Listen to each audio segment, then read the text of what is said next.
Hi mga Mars! I'm Nick, your ultimate kumare of Manila, and welcome to my channel. So for our first episode, since it's Love Month, let's talk about self-love.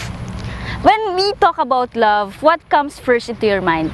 Is it your partner? Is it your friends? Is it your family? Nung mga bata pa tayo, tinuro sa atin na yung love is about putting others first before yours. That love is sacrifice. That love is having a JOWA. Or that love is having someone around. Pero what if you're single and isa ka sa mga taga sana all? How does that make you feel? Do you feel sad? Do you feel lonely? Do you feel unloved? Now, if that's how you feel, then watch this video. I'm gonna share to you 5 things on how you can truly love yourself.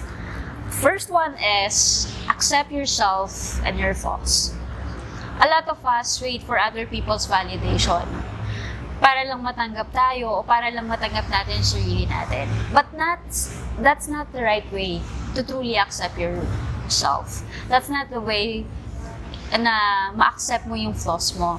It's very important that you recognize yourself kung ano yung flaws mo because that is your way to see kung saan mo ba dapat or saan ka ba dapat mag-improve.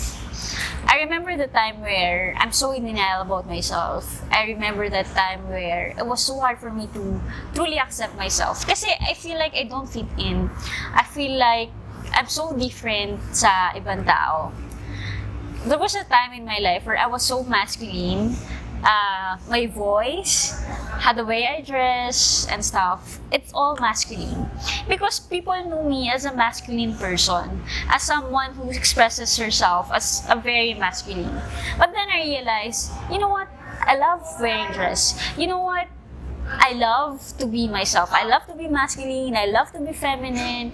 And at the same time, I realized that I have to also accept my flaws. Ano ba yung mga pagkakamali ko? Ano ba yung mga mali sa akin that I need to improve? The moment that you figure that out is your way to finally loving yourself. Second, acknowledge your feelings. Alam nyo ba na according to United Nations report, tayo ay 69th. Yun yung rank natin as one of the happiest countries in the world. But alam niyo din ba na according to World Health Organization, 3.3 million Pinoy suffers from depression. So, anong relasyon nito about acknowledging our feelings? Nung mga bata pa tayo, tinuruan tayo to manage our emotions really well and to stay focused on the positive sides. But what we fail to recognize is that to admit to ourselves kung kailan ba tayo hindi okay. Kayo ba, do you remember this famous lines whenever you are asked, kumusta ka? Usually, we will answer na, okay lang. Even if it feels bad, even if it's a bad day, we're still gonna say that we're okay. Why? Because we were not taught to process our emotions. We were taught na, no, just be positive, just be happy, just do whatever you want, just focus on the positive things. Because inisip natin that once we focus on negativity, we actually attract negative energy. But the moment that you don't reconcile this negative things or you don't acknowledge these feelings that you have, that's the time na inaalis mo yung pagiging tao sa'yo. Because that's part of being human. To be human is to feel. Nung mga bata pa tayo, for us, diba, for us na malaman as a baby na buhay tayo is we needed to cry. So if we needed to cry, then when we get older, it doesn't, di yun nawawala. So what does that mean? It's okay to cry, it's okay to feel, it's okay to admit to yourself that everything's not fine. And the moment that you acknowledge that, makikita mo yung difference of your life. That you can be actually happier because you acknowledge bad things that are actually happening in your life. So number 3 is don't fix people. And don't allow others to fix you as well. It's very important na tayo yung mismong nagdedesisyon how we're gonna heal ourselves, how we're gonna fix ourselves, and di natin to hinahayaan na gawin ng iba. Siguro it's just, a lot of people may want this because it's so romantic to have this one person who comes near you and save you like a knight in shining armor. But that's not the reality. reality is, we have to fix our own things. We have to fix our own shit on our own. To give you an example, this has been really, this has been my experience, which caused, a lot of messy things to happen. I remember when, I tried to fix people. I tried to, make sure to be there for them all the time. All the time. And what's sad was, I thought I was fixing them. But actually, I was just only teaching them to be dependent to me. I was just teaching them of dependency. And at the same time, I'm teaching myself na to see the people's brokenness na hindi ko pa nga na-identify what's broken inside of me. What are the things that I need to fix within myself? And realizing that, sabi ko, no, I'll never do that again. I'll never fix anyone. I'll never try to change anyone ever again, because that's never right. If the person wanted to change, they will change. And if you truly love yourself, you know what to change. And you don't have to depend it to someone else. The people surrounding you, your support system, whether it's your family, whether it's your friends, these are people who can only guide you and support you along the journey. But don't and never ever let them try to fix you, because that's only you who can identify those things that needed to be fixed and how it's going to be fixed. You will just only feel, emptier the moment that you just depend these kinds of things to other people. So to learn to love yourself, fix yourself, because definitely you can. Number 4 is be patient and be kind to yourself. When we were young, we were again taught na pag pinili mo yung sarili mo, you're selfish. Na kapag inuna mo yung happiness mo, selfish kang tao. But the truth is, choosing yourself is not wrong at all. Because how can you choose others if sarili mo nga hindi mo pa kayang piliin? With this different kind of situations in our lives that we need to be kind, we're so kind to other people, we're so patient with other people, we're so understanding with other people. But are we truly, do we treat ourselves like that? Do we treat ourselves as kind as how we treat other people? Importante kasi yun. You know what? Especially in relationships, importante na kapag inuna mo yung sarili mo, selfish ka. Kapag inuna mo yung magpapasaya sa'yo or what is good for your mental health, you're selfish. But that's not the truth. The truth is, being kind to yourself is choosing your own happiness first, chasing what you want, chasing what you think is best for yourself. Ang daming pagkakataon, I want to share this to you. This is one of my experiences na hindi ko makakalimutan. I remember those times when I was not kind and patient to myself. I hated myself for a long time ago. I was so angry with myself for a very long time. Kasi I always thought na first I wasn't enough. I feel like okay na ako. I feel like I'm ugly. You feel those kinds of insecurities. And I didn't tell myself every single time na kung maganda ba ako or do I feel good about myself. I don't tell myself that. So, one day, when I had this opportunity to be single for quite a long time, this is what I've learned. Natutunan ko doon na every time I wake up, since walang nagva-validate na ibang tao, walang nagva-validate na partner, I started to tell myself in the mirror, I would always tell, Nick, you're beautiful.